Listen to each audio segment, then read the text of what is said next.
ഈ വരുന്ന ചൊവ്വാഴ്ച രാത്രി, അതായത് ബുധനാഴ്ച പുലർച്ചെ 12:00-ക്ക് ഒരു കളി വരുന്നുണ്ട്. I don't ever slow up, no I don't take shit. I got no love for the fakeness. If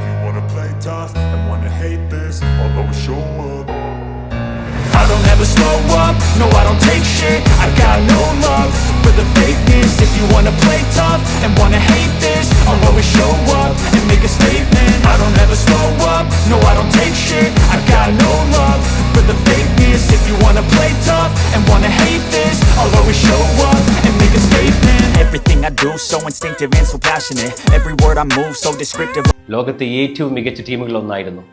എത്ര കായികക്ഷമതയുള്ള ടീമിനെയും തളർത്താൻ അറിയുന്ന മികച്ച ക്ലബ്ബുകളിൽ കളിക്കുന്ന കളിക്കാർ കൂടിയായിരുന്നു. Goal കീപ്പറായ Fabian ബാർത്തസ് ഓർമ്മയുണ്ടാവും. മൊട്ടയുള്ളൊരു കളിക്കാരൻ, എപ്പോഴും അറ്റാക്ക് ചെയ്ത് കളിക്കുന്ന, ടീമിനെ ഫ്രണ്ടിലേക്ക് പുഷ് ചെയ്യുന്നൊരു കളിക്കാരൻ. ഡിഫൻഡർമാരായ Lilian Thuram, Marcel Desailly, Patrick Vieira, Frank Leboeuf, Emmanuel Petit. സ്ട്രൈക്കർമാരായ തിറി ഹെൻറി, അന്ന് ഏറ്റവും മികച്ച ഫോമിൽ നിൽക്കുന്ന ഒരു കളിക്കാരനായ തിറി ഹെൻറി, ഡേവിഡ് ട്രെസഗെ തുടങ്ങിയ വൻ നിരയായിരുന്നു ഫ്രാൻസിന്റെ കൂടെ ഉണ്ടായിരുന്നത്. സിദാൻ പരിക്കിലാണ്. ആദ്യ കളി ആയതിനാൽ സിദാൻ ബെഞ്ചിലിരിക്കുന്നു. അപ്പുറത്ത് സെനഗൽ എന്നൊരു ആഫ്രിക്കൻ ടീം ആദ്യമാണ് ലോകകപ്പ് കളിക്കുന്നത്. കുറച്ച് കളിക്കാർ ഫ്രഞ്ച് ലീഗിൽ കളിക്കുന്നുണ്ട്. ആയതിനാൽ ഫ്രഞ്ച് ടീമിന്റെ ബി ടീം എന്ന് പരിഹസിക്കപ്പെടുകയും ചെയ്തിരുന്നു. അന്ന് പലർക്കും കളിക്കാരുടെ പേര് അറിഞ്ഞിരുന്നില്ല. കളി തുടങ്ങുന്നു. ഫ്രാൻസ് മികച്ച രീതിയിൽ കളിച്ചു തുടങ്ങുന്നു. പക്ഷേ പന്ത് നഷ്ടപ്പെടുമ്പോഴെല്ലാം വേറെങ്ങും കാണാത്ത രീതിയിൽ വല്ലാത്തൊരു കൗണ്ടർ അറ്റാക്കിംഗ് നടക്കുന്നുണ്ട്. പന്തുകൾ നീട്ടിയടിക്കുന്നു, കളക്ട് ചെയ്യുന്നു. ഫ്രണ്ടിലുള്ള എൽഹാജി ദിയൂഫ് എന്ന കളിക്കാരൻ ഒരുപാട് കളിക്കാർ ഡ്രിബിൾ ചെയ്യുകയും അവസരങ്ങൾ സൃഷ്ടിക്കുകയും ചെയ്തുകൊണ്ടിരിക്കുന്നു. ഇത് ഇങ്ങനെ നടക്കുന്നു. കളി നടക്കുന്നതിൽ ഫ്രാൻസിന് പന്ത് നഷ്ടമാവുന്നു. സെനഗൽ ടീം മികച്ച രീതിയിൽ ചിതറിയോടി ഒരു കൗണ്ടർ അറ്റാക്കിംഗ് നടത്തുന്നു. എൽഹാജി ദിയൂഫിലേക്ക് പന്തെത്തുന്നു. അദ്ദേഹം ബോക്സിലേക്ക് കയറുന്നു. പിന്നീട് പിന്നാലെ വന്ന പാപ്പ ദിയൂഫ് വളരെ സമർത്ഥമായി ഏറെ മിനക്കെട്ട് പന്ത് ഗോളിലെത്തിക്കുന്നു.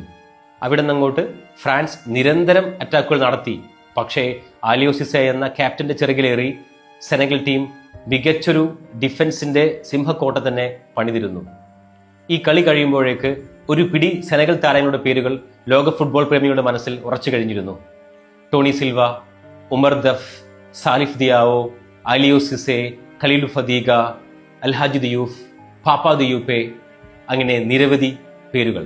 സെനഗൽ കളിക്കാരുടെ നൃത്തം, ആരാധകരുടെ ആവേശം, തകർന്നടിഞ്ഞ ഫ്രഞ്ച് താരങ്ങൾ, ഇവയൊക്കെയായിരുന്നു ആ കളിയുടെ ബാക്കിപത്രം.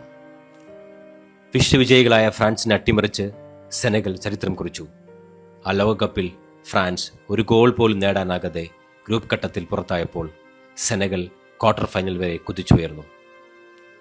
ഫുട്ബോളിൽ പേരിനോ പ്രശസ്തിക്കോ സ്ഥാനമില്ലെന്നും കഠിനാധ്വാനവും ആത്മവിശ്വാസവും ഉണ്ടെങ്കിൽ ഏത് കൊമ്പന്മാരെയും വീഴ്ത്താമെന്ന് തെളിയിച്ച മത്സരമായിരുന്നു സെനഗൽ വേഴ്സസ് ഫ്രാൻസ് പോരാട്ടം. 2026 അവർ വീണ്ടും കണ്ടുമുട്ടുമ്പോൾ ഫ്രാൻസ് തന്നെയാണ് ശക്തർ. അറിയാമല്ലോ, അത്രയധികം താരനിരയുണ്ട്. മികച്ചൊരു കോച്ചും ദശാംസ്, അദ്ദേഹം നന്നായി ബുദ്ധി ഉപയോഗിക്കുന്ന ഒരു കോച്ച് കൂടിയിട്ടാണ്. ഏത് ചെറിയ ടീമിനെയും വില കുറച്ച് കാണാതെ സ്കോർ ചെയ്യാനും ഡിഫെൻഡ് ചെയ്യാനും അറിയാം. ഫോർമേഷനുകൾ മാറ്റി കളിക്കാനും അറിയാം. മിക്കവാറും 4-2-3-1 തന്നെയായിരിക്കും അദ്ദേഹം ഫോളോ ചെയ്യുന്നുണ്ടായിരിക്കുക. ഡിഫൻസിൽ കോണ്ടെ, ഉപമെങ്കാവോ, സാലിബ പോലുള്ളവരുണ്ട്.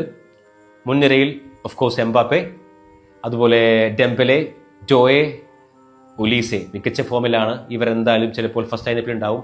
ഭാഗ്യത്തിന് വിട്ടീഞ്ഞ ടീമിലില്ല. വിട്ടീഞ്ഞ പോർച്ചുഗീസുകാരനായിപ്പോയി. കാരണം ഡെംബെലെയും ജോവയെയും PSG നിറഞ്ഞു കളിക്കുന്നത് വിട്ടീഞ്ഞയുടെ മികച്ചൊരു സപ്പോർട്ട് കൂടിയാണ്. അദ്ദേഹം ഫ്രഞ്ചുകാരനായിരുന്നെങ്കിൽ മിക്കവാറും ഫ്രാൻസിനെ ഒരിക്കലും തോൽപ്പിക്കാൻ കഴിയില്ല. മിഡ്ഫീൽഡിൽ വളരെ സൂക്ഷ്മതയോടെ ആയിരിക്കും ദശാംസ് കളിക്കുക. അദ്ദേഹത്തിന് ഡിഫൻസ് വളരെ ഇമ്പോർട്ടൻ്റ് ആണ്, എസ്പെഷ്യലി ഡിഫൻസീവ് മിഡ്ഫീൽഡേഴ്സ്. കാൻഡെ ടീമിലെടുത്തിട്ടുണ്ട്. കളിപ്പിക്കുമോ എന്ന് അറിയില്ല. മിക്കവാറും റാബിയോട്ട്, ടച്ചോമിനി പോലുള്ളവർക്ക് ആ ഡ്യൂട്ടി കൂടി ചെയ്യേണ്ടി വരും. ഫ്രാൻസ് ജയിക്കാനാണ് സാധ്യത കൂടുതൽ. സെനഗൽ ടീമിനെ അണ്ടർ എസ്റ്റിമേറ്റ് ചെയ്യാൻ കഴിയില്ല. അറിയാമല്ലോ, ശക്തരായ ടീമാണ്. കഴിഞ്ഞ അഫ്ഗോൺ ചാമ്പ്യൻഷിപ്പിൽ ശക്തരായ മൊറോക്കോയെ തോൽപ്പിച്ച് ചാമ്പ്യന്മാരായവരാണ്. പക്ഷേ റഫറിങ്ങിൽ പ്രതിഷേധിച്ച് കളിക്കളം വിട്ടതിൻ്റെ പേരിൽ ആ ട്രോഫി പിന്നീട് മൊറോക്കോക്ക് തിരിച്ചു നൽകുകയായിരുന്നു. മുൻനിരയിൽ കളിക്കുന്ന സാദിയോ മാനെയാണ് മെയിൻ താരം. അറിയാമല്ലോ, ലിവർപൂൾ കളി കാണുന്നവർക്കറിയാം, അത്രയധികം ലിവർപൂളിന് വേണ്ടി കളിച്ച ഒരു കളിക്കാരനാണ്. സലാമാനെ, ഫിർമീനോ, അവർ ത്രയം അതിലെ മെയിൻ കഥാപാത്രമായിരുന്നു ക്ലോപ്പിൻ്റെ. കൂടെ ജാക്സൺ ഉണ്ട്. ജാക്സൺ നിരവധി ചാൻസുകൾ കളയാൻ സാധ്യതയുണ്ട്. പക്ഷേ എങ്കിലും ഫ്രണ്ട് നിരയിൽ എപ്പോഴും ഉണ്ടാകും. ഡിഫൻസിൽ കോലിബലി, ഗോൾ കീപ്പർ മെൻഡി, അതുപോലെ ഗൊയെ, ഇസ്മായിൽ സാർ, അങ്ങനെ നിരവധി എക്സ്പീരിയൻസ് ഉള്ള കളിക്കാരും സെനഗലിലുണ്ട്. ഫ്രാൻസ് സൂക്ഷിച്ചു കളിച്ചില്ലെങ്കിൽ ചിലപ്പോൾ ഫ്രാൻസിന് പണിയാകാൻ സാധ്യതയുണ്ട്.